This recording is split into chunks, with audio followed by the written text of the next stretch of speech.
Welcome to Language and Structure Engagement. Look, as a writer, when you're writing a piece, could be a novel, could be a story, could be a non-fiction piece, you're trying to be interesting, entertaining, thought-provoking, and funny for the reader.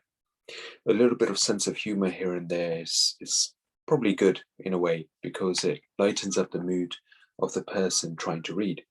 Ultimately, what you're trying to do is you're trying to bring the reader into your work and engage them in your work.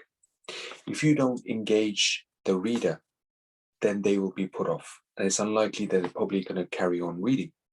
So there are some key points that you have to remember when taking into account engagement while structuring your language features and your entire context of your story.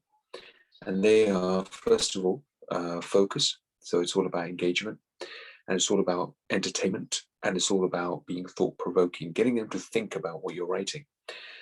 Use words and images, powerful words and images that portray language and imagery as well at the same time. You can use thought-provoking language techniques such as metaphors, such as rhetorical questions, similes, onomatopoeia, anything you like, so long as it kind of gets the reader thinking about what you're writing. So structure is also important.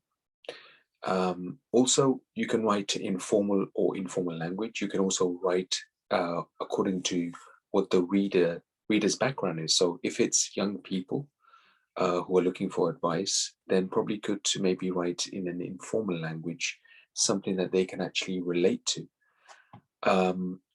Look for different features of sentence structures or narrative structure. Also, you could think about your style of writing.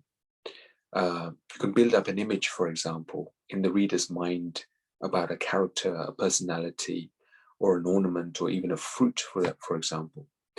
Be clear about the way the text is engaging. Is it interesting enough? Is it thought-provoking? Is it funny? Is it sad? Or is it just boring?